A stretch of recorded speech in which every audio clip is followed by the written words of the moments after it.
guys, it's ZD here, and I'm super excited to be going over something today that I know is going to increase your sales to the most extreme way possible. This is not a script, this is not a thing to say, how do I say the perfect line? It's none of that. It's something even deeper, and it's the reason that you aren't closing at a high rate. You know, there's one thing that I know for sure, and it's how to sell someone. But it's not just saying the perfect thing. It's not about learning some script to become really good at saying one script. It's about being creative in the moment and understanding how change actually happens. You know, what we're really doing on a sales call is not just trying to sell someone and get money. That's not what we're trying to do. We're trying to transform someone. We're trying to influence someone. And when we're trying to influence someone, isn't the most basic way to influence someone understanding how to change someone? Because when I talk to someone on the phone, they don't really know me. They're like, oh yeah, I've seen some of your stuff or whatever. But how do I get that person to change and transform? Because if I can help that person transform on a phone call with me, why wouldn't they buy at the end of the call? But I'm going to tell you something that I know is going to blow your mind. So you stop getting, I need to think about it. You know, how many of you, being honest, write in the comment section, have got the objection, I need to go think about it. I'm going to tell you why that happens. And it's not because you need to learn objection handling better. It has nothing to do with that. It has to do with a system that I call the 3 levels of change. The 3 levels of change. And this is the same thing that I do when I first started coaching. I remember when I first started coaching, I didn't know anything about sales, but I knew one thing. There's only 3 things that you need to do. And I need to understand whenever I'm talking to someone, which level are they at? Are they at level 1, level 2, or level 3? The ultimate goal you want to get your clients to or people to if you want to transform their life is number 3, because that is what we call an identity shift. But I'm going to make you explain what it means and how this can benefit you. So there's 3 levels of awareness that people have. I'm going to get you to explain it, and I'm going to show you how this relates to your sales calls. There's 3 levels to change. The first one, why most people don't change, is because they live in level 1, which is intellectual level of understanding. They know they need to change. Have you ever been one of those people or even know one of those people?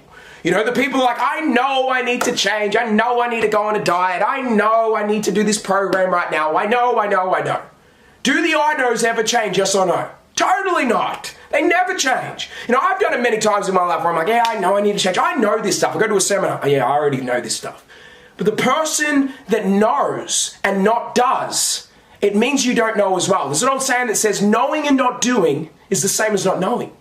Think about it. We don't know anything until we do it. You might intellectualize it and understand it. Oh yeah, I know this is what this is worth. I know what the program's worth. But until you actually invest in it and do it, you don't actually know it.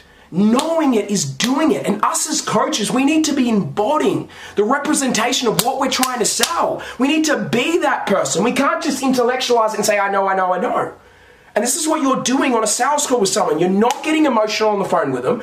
You're talking to them about the logical details of the program, and you're wondering why. They're like, oh yeah, I know this. Oh yeah, I need to go think about it. Why? Because they're in level 1.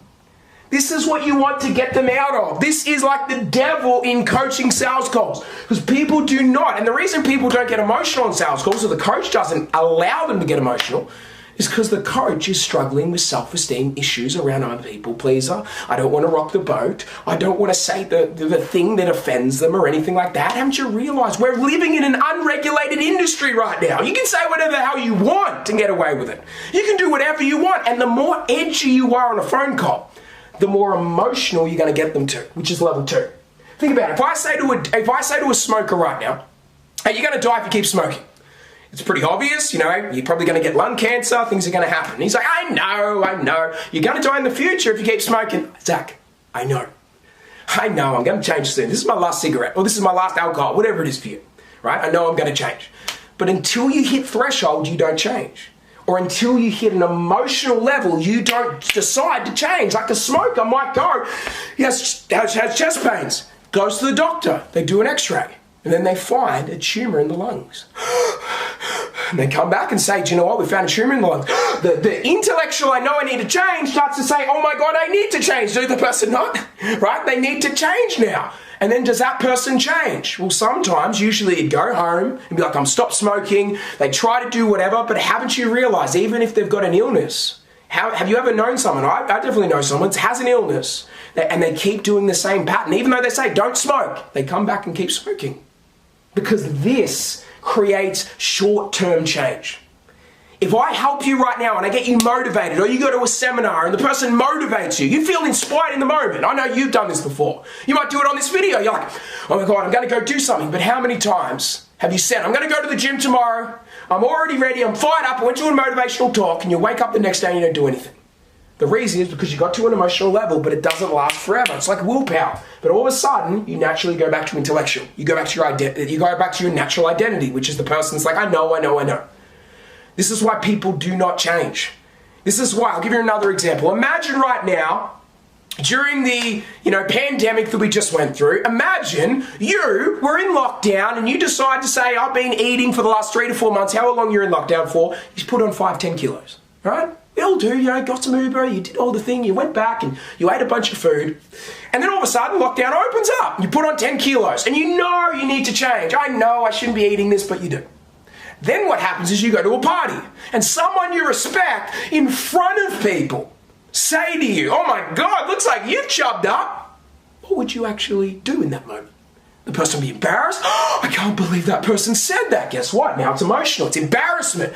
It's like, oh my God, triggered. You're traumatic now. Oh my God, what's happening? And you know what? That person will either go home and go eat to find certainty and go back to, I know I'm fat, whatever. Or the person will do, no, F that person. I'm going to freaking go to the gym tomorrow. I'm going to prove to that person that I'm not fat, right? Now they're emotional. They're going to do something about it. This is actually the place you want to get someone on the phone to the short term going against their identity to make a damn decision to do something with you.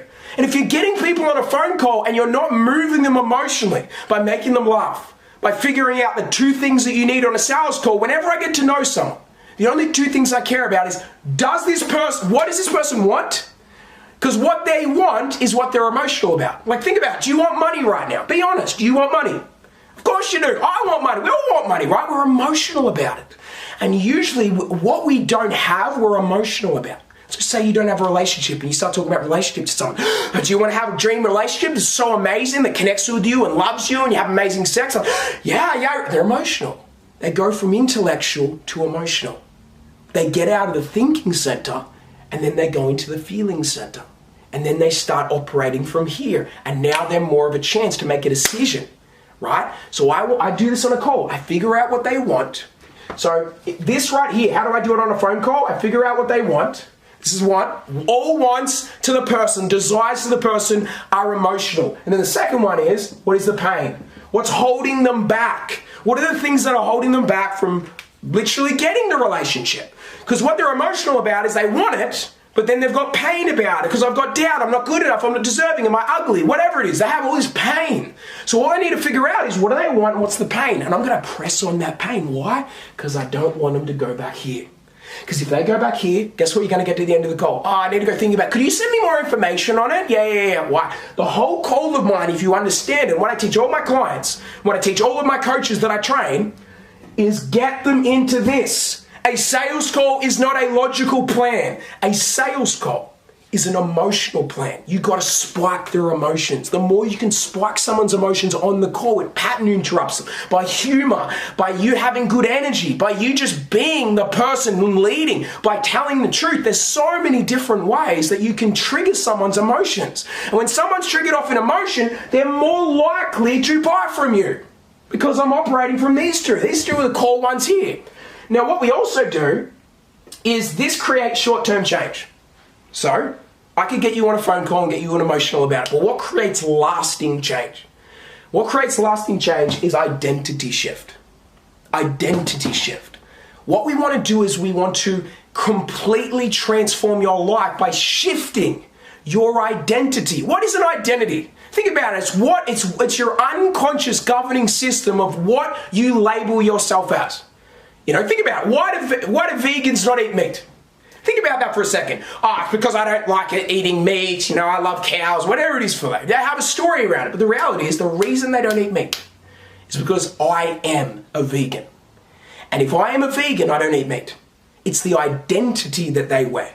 If you're on a ketogenic diet, you know the people, I've done it before. When I first did it years ago, I went on this ketogenic diet once, and then I'm a keto person. I'm a keto because I was wearing I am keto. So then I start selling it to everyone. Oh my God, I'm doing this, I'm doing that. It's a crazy thing. We start doing something like a network marketer starts network marketing. I am a network marketer. What does that mean? I go out and try to sell my products and whatever, right? We live out the identity. But what you got to understand is that identity is just a label.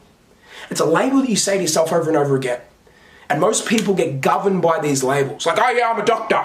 Yeah, I am a lawyer. And that governs their reality. Think about it. Who trains harder in the gym? I'm a person that goes to the gym. See, I am. What you place after I am is your identity. I am a person that goes to the gym. Or I'm an athlete.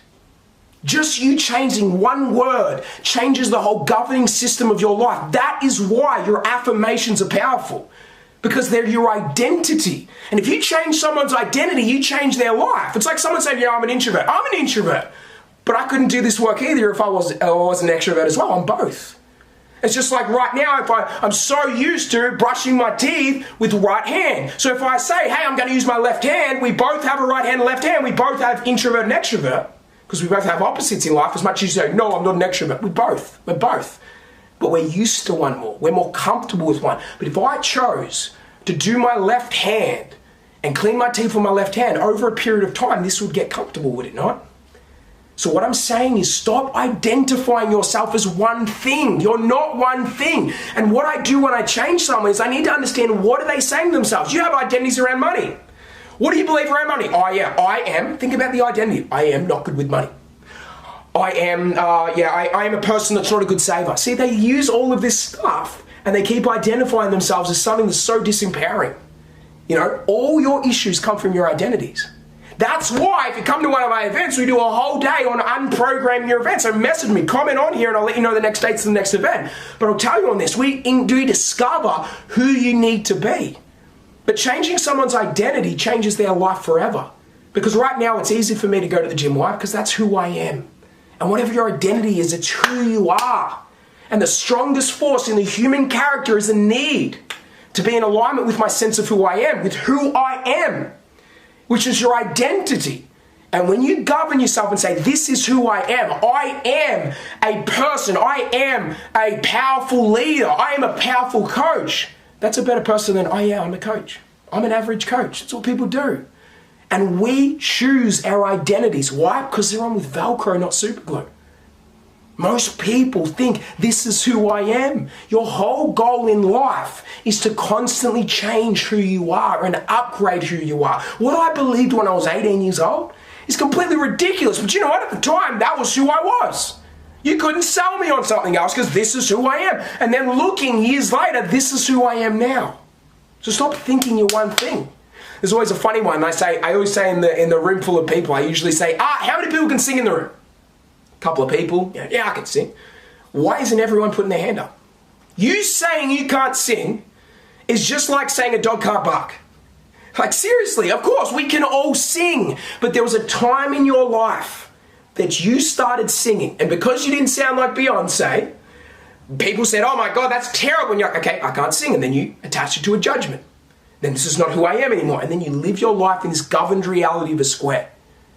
Now I'm going on a little bit of a tangent here to make you understand identity, but your identity is so freaking powerful. You will do anything to stay the same identity.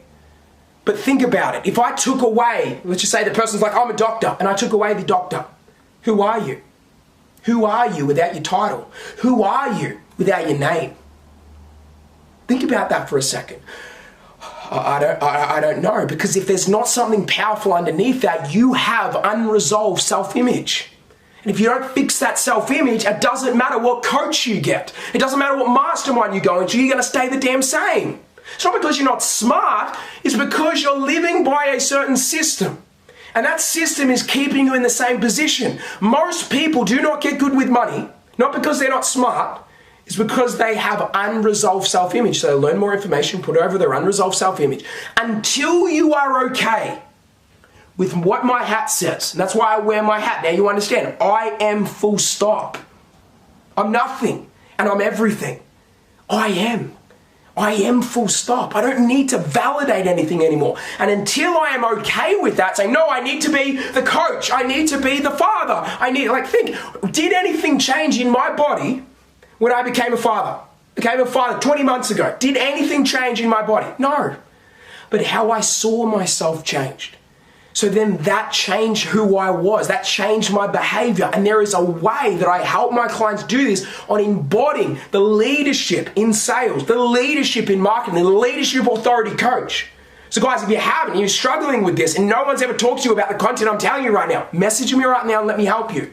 There's a reason I've got 400 plus success stories, right? It's because I take them through this process and it's not rocket science, but it's powerful and I've created a system around it that I know can help you. So, this is the identity shift and this is the governing system that changes everything. So this is what I help people with long term, but I'm not going to change someone's freaking identity on a phone call, right? But what I am going to do is I'm going to get them to an emotional place. And if I get them to an emotional place, they'll end up at the end of the call saying, let's do it, Zach. All right, let's do it. And you know what? They're emotional now. But how do I not get buyer's remorse?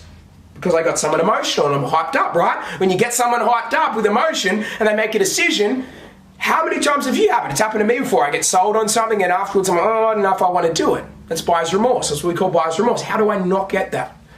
Because when I get someone to say yes from an emotional place, I need to attach it to the identity shift. What does that look like? So if I get you on a phone and I'm like, you're just like, should I do it? And you're like, do you know what? I know I'm going to get your results. I know you're going to love this process with me. Let's do it. Come on. And you're like, all right, Zach, let's do it. See, you made something out of emotion. Then I calm the energy down. Now there's no emotion. Now I go full logic because they've just said yes. And I'm like this. You said yes, amazing. Like, yes, yes. And say, awesome. Can I be honest with you right now? Can you tell me the truth? Yeah, of course. You want to do this, right? 100%. So the energy's down. Yeah, I want you to feel into it. This is the right decision for you, correct? Yes, this is the right decision for me. Awesome. Let's do it. Let's do it. And guess what? You'll get the sale and they won't have buyer's remorse. Why? Because you just got them emotional, they're excited, and then you logicked it down, and now they're comfortable with the decision. I got them emotional to say yes, now they got them logical and they said yes. Guess what? You've created an identity shift. Guys, this is the secret that I tell and I teach at different people's events, masterminds. This is the most powerful stuff that I teach that can help you transform your sales. I'm not teaching you any scripts. I can teach you all those things. They're the easiest things in the world. But without understanding this process, it's as good as useless. What stops people from really getting from intellect to emotional? What's the biggest thing that I've seen? I'm just going to finish with this. What do you think it is? It's the people pleaser pattern. Most people would rather please in life than lead in life. And guess what? I decided very early on when I started coaching, if I'm going to make this work, I need to be a leader, no matter what. I'm going to have hard conversations. I'm going to have tough conversations, but it's worth it. Why? Because I am buying into me. And when you buy into you on a sales call more than anything else, that's where your sales will change. The number one thing for mindset on how you can freaking take your sales to the next level simply is buy into you. You've got to buy your product first before others do. Guys, that's my message to you. Guys, if you need help with this, you need sales help, money help, anything like that, learning the newest cutting edge ways of quantum physics that I teach, please comment below, send me a message, like, subscribe, do what you need to, and have an incredible day, and I'll talk to you very soon.